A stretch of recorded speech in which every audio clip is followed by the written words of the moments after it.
So this government, honestly, they don't give a fuck. And this is this is like senior advisors or people that who are independent from government but have been a CEO of the oil company or something, like, they're people that are aware of each government, and then they themselves say, this government really does not care. They haven't done anything in 3 years. It's been one scandal after the other. um, and my generation is just tired. And most people move away. We have a lot of doctors moving away. We have a lot of nurses moving away. We have teachers moving away. People looking for hope and prosperity somewhere else, right? So you're kind of just wondering, like, we need change right now. And 40% of voters are under 35, who we all know, what the rest of the world is like. We can see it on our phones daily, so we know that things can be different. But when you get off the airplane here, it's like you're going back into time. Um, I don't know, 40 years, 50 years. And the only reason why this country isn't developed or developing is because of its leadership. And just being a Bitcoiner, kind of coming into the space as Bitcoin only, and being very, talk in the toxic maxi atmosphere on Telegram, I grew up with these, or grew up in the space, or grew up as a Bitcoiner, with these beliefs, right? That there should be a free, fair, and open market. It should be transparent.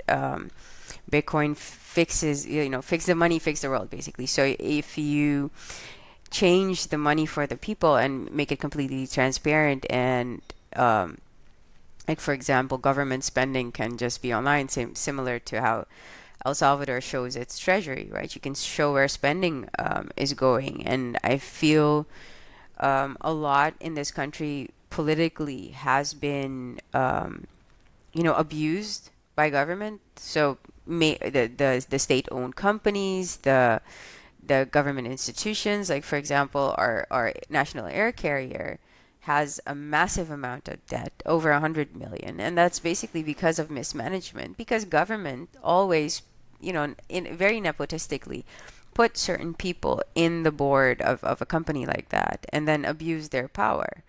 And also, the government just has massive amounts of debt at these companies. So it's like these, they've just nested corruption at all the way to the core of the entire economy. And also at, like, the Minister of Finance, Ministry of Education, it's everywhere. And our healthcare has, like, they're currently protesting. Education teachers are protesting. Bank workers are protesting. The energy company, the utility companies are protesting their staff. Like, their staff are, the unions are currently protesting. So people are not happy with government. They want change. Um, the other political parties really don't have a face yet, so they haven't announced who is the what we call a lijsttrekker, like who's the person that will lead, the race to the elections. And they haven't released their development plans either, and usually they don't have a development plan with an actual structured um, solution to the economy, aside from just stimulating certain sectors like production, for example. But that's just like, you take what you see in an economy book and then, okay, copy paste and apply. That's not how you fix systemic problems, right? You need a broad overview and you need a broad strategy for the entire economy, not just based off of where it is now, but where it could go. And we have, with the offshore oil finds starting exploitation 2028, we'll have about 2.8 billion flowing into the country annually, and that can go into a sovereign wealth fund. But if it goes the same way that our oil resources have gone, like, or our gold resources have gone, they will find out some, or figure out some kind of structure to get a grip on those funds, and misappropriate it. So if we want to actually develop this country and affect change, then we need new leadership, and we need younger leadership. And there is a great group of technocrats that have zero political ambition or actually need it, as a job, or need the income from it, that are willing to work for this country and actually actively change it. And they are pro, having Bitcoin be at the center of that because of its transparency and its properties, because I've been, orange pilling them for a while too. So we're all collectively working. I've also had held presentations about Bitcoin and what it can mean for the country at other political parties as well. And my approach is very simple. It's, we need to move away from racial segregation in politics in that way. We need to move away from party politics as well. It doesn't matter if you have left wing, right wing, upper wing, lower wing, whatever kind of wing value. I think where we've reached a point globally with the global economy, with destabilization of the dollar, with technological advancement happening as rapidly as it is, we need to have a strategy for the country with all of that in mind, and on how we diversify away from things like fossil fuels, and how we transition into renewables, and how we develop this nation. We're the most forested country in the world, 93% forested, and we're about 8 times the size of El Salvador with a 600,000 people population. So we're very small. We have massive offshore oil finds. It's estimated more than Qatar. So we'll be a global leader in oil, which means we need to lay a foundation that can be, the future for future generations here. And I believe taking what, Bukele has done in El Salvador is beautiful, but it's still, I think, for him, a much bigger challenge than it is for us.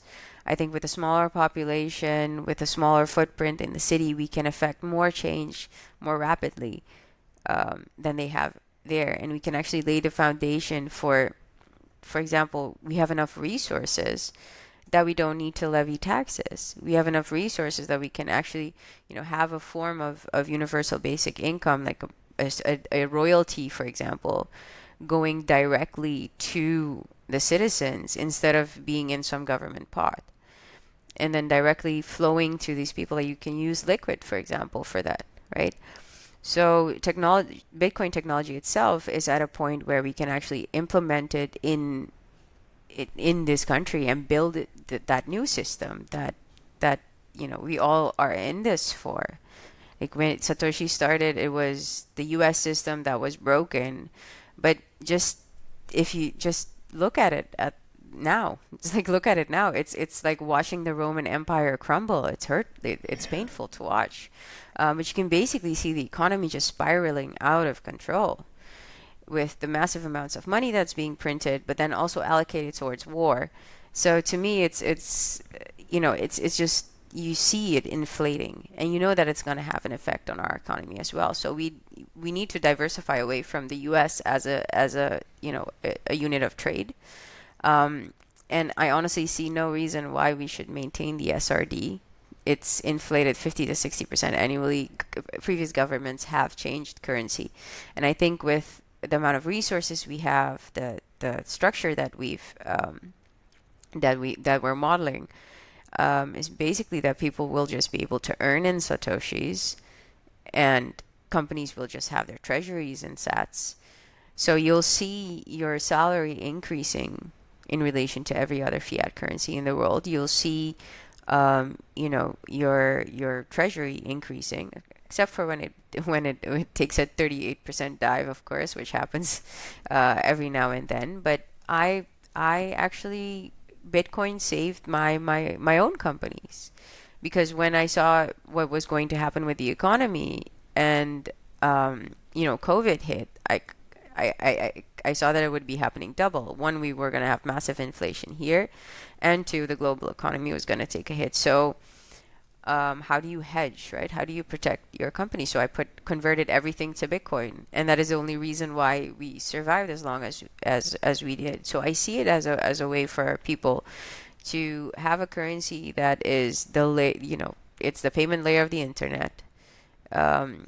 It is what the Web3 fluff industry will, after this bubble bursts, like it did in the 1990s, um, it will all move towards Bitcoin and Bitcoin development. So we want to be ahead of the curve and be a fostering like a home for Bitcoin innovation because we do want to innovate. So creating the right environment, legal frameworks, creating, working on education to be able to educate our people to be developers, for example, on Lightning or Bitcoin Core.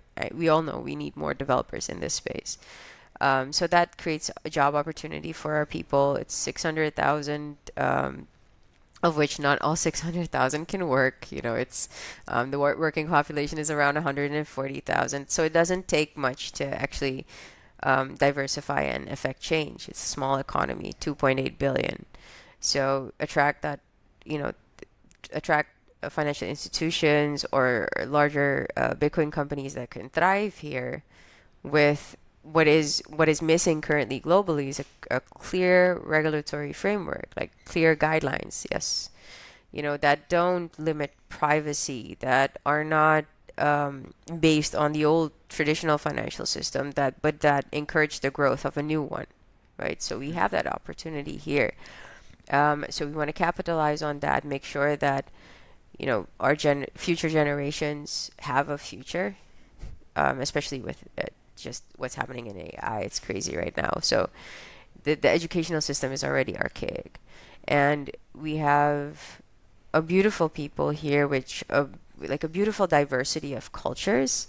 You have Indians, Chinese, Dutch, some Americans, Australians. You have Javanese. You have Muslims and Jews. You have a synagogue next to a mosque here. So culturally, Maroons and Creoles in the city.